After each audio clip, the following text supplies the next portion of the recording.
Hello, property nomads. Hope you're well. So, in recent weeks and months, we've had Birmingham City Council go bankrupt. We've had Nottingham City Council declare bankruptcy. And now it seems that Brighton and Hove is facing a massive budget gap, and that could also go bankrupt. And this is quite pertinent because I actually live in Brighton. So, we've got a bit more inside information about the shenanigans that Brighton and Hove Council force and face.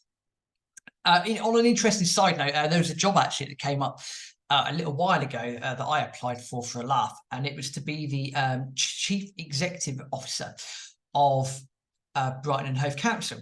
And I think the job was for about £180,000 a year. And I handed him a CV, and it asked to do a cover letter of why I would be an appropriate candidate for the job. And my cover letter literally said I would do a better job than the current council. Surprise, surprise, I got rejected for an interview, but I thought it was at least worth applying for. Anyway, side note aside, yes, a lot of councils are facing issues at the moment, and a lot of it's down to their own undoing. So for those that live in Brighton, you will know that it is probably the least car-friendly place ever. To be honest with you, anything to screw the motorist over is pretty much how they operate. I've never seen so many ticket inspectors in my life. I've never seen so many ticket wardens and tickets handed out in my life. And I think outside of London, the amount of tickets that they issued, I think generated about £30 million in the last fiscal year. And I think that was the highest outside of London. But hey ho, and they still won't admit it's a cash cow. So yeah, the council leader has written to the chancellor saying, yeah, we're poor, we need help. Because apparently we've got a £31 million budget gap for the forthcoming year. And look, let's be honest, there's too much council. There's too much people in government, there's too much people in council positions, and councils have proved time and time again that they couldn't organise a piss up in a brewery, to be perfectly frank with you, that they're not really good at managing things. They're not really good at managing budgets, forecasts, all of this sort of stuff. And the key example that you have, especially in Brighton, is if you look at the university. Now, I went to the University of Brighton, and I enjoyed my time there. And the buildings when I went to university were nearing the end of their usage. But what the Brighton University done was, with all the land that they had and the business planning, and to become as self-sufficient as possible, they actually gave the land and everything, they gave it to the business school to run. Funnily enough, what an idea that is.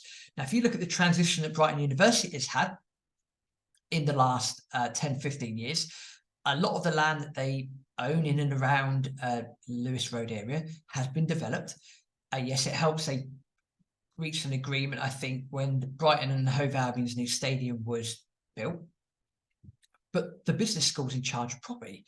And funnily enough, they've not recorded any issues because the business school is in charge. So funny, that's what happens if you get the right people in charge at the right place.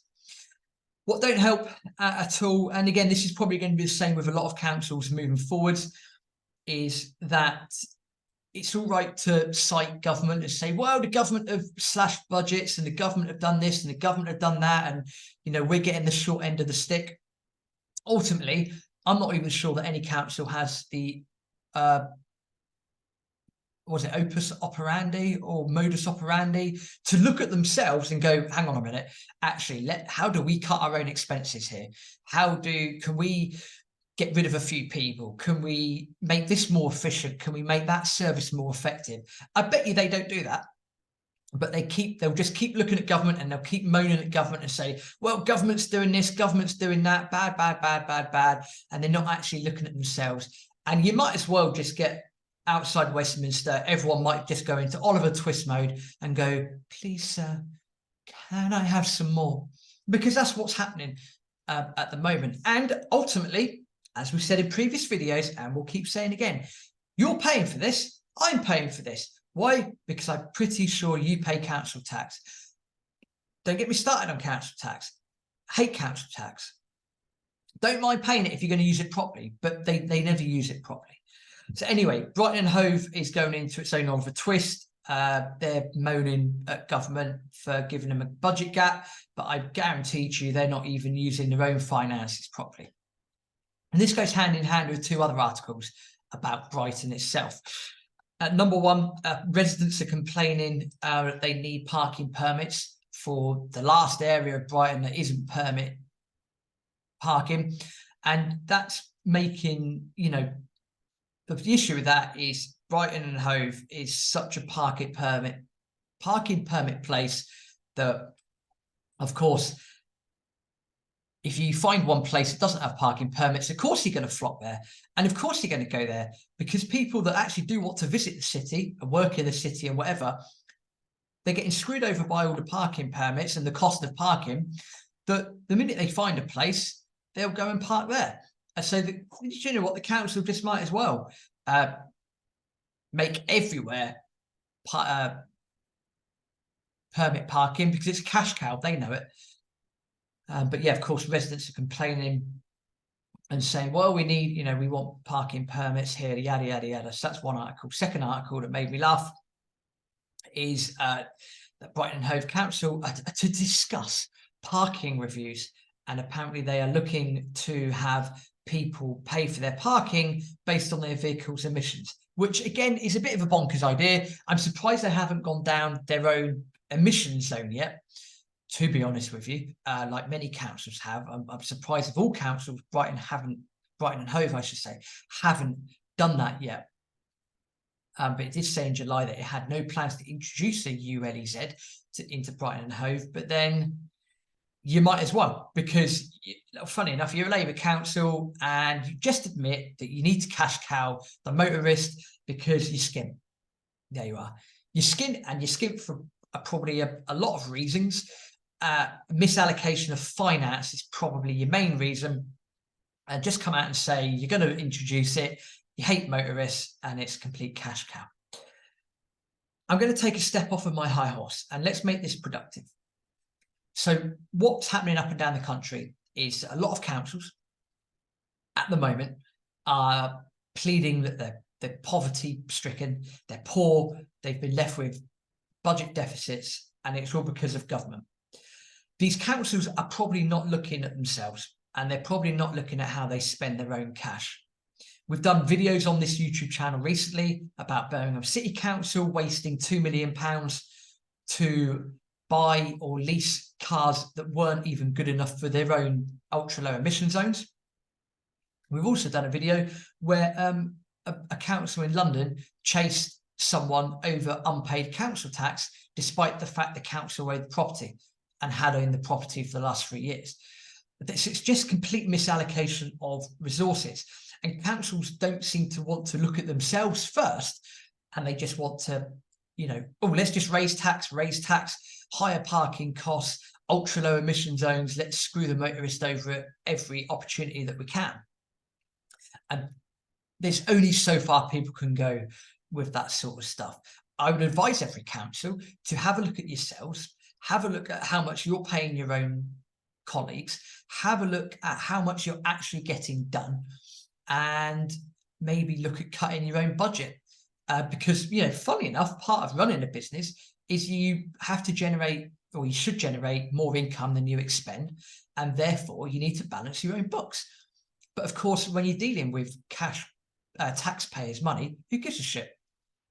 Because ultimately the taxpayer is still going to pay at the end of the day because they've got to.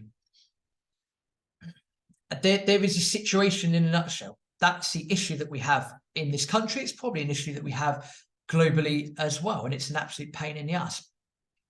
But point being, Brighton and Hove Council, they're facing a shortfall. They might go bankrupt at some point, and more councils might go bankrupt at some point. They'll all moan at the government and they'll all blame the government, but they should really look at themselves as well and look at how they can run themselves more efficiently and more effectively. And if you're a Brighton and Hove resident, you will see what the University of Brighton has done with their property portfolio and the land, and how they have run themselves in the last 10 to 15 years. because they've not done what the council have done. They haven't wasted all of this cash on cycle lanes. They haven't wasted all this cash on clogging up the city so people really can't get from A to B, and they, and the city's not as productive as it once was. And it's so unmotorist friendly, it's unbelievable. And it's really putting punters off from visiting the city. And, as a result, people are losing out on a lot of income. The only saving grace that it does have is that the football club is doing very well. And because of Brighton being Brighton, there was a report out a while ago that Brighton in the Premier League and in Europe apparently has generated an extra £600 million for local businesses in the area, which is good, and that hopefully will continue for a long period of time. But councils really need to look at themselves, and I wouldn't be surprised if more councils go bankrupt moving forward. But watch this space, because ultimately, as a property person, your property tax is going to go up, your landlord tax is going to go up, and whatever, because you're going to get screwed at the end of the day, because hey, the councils are going to need to generate revenue somehow, and they're going to look at you first, and they're going to look at motorists second. Thanks for listening. Please do subscribe. Please do us a favour and subscribe to the YouTube channel. We're really noticing a massive uptick in numbers recently, so thank you for doing that. Yeah, do go and use that notification bell, get the latest video content as and when we produce new content. Please subscribe to the YouTube channel, and see you in the next video.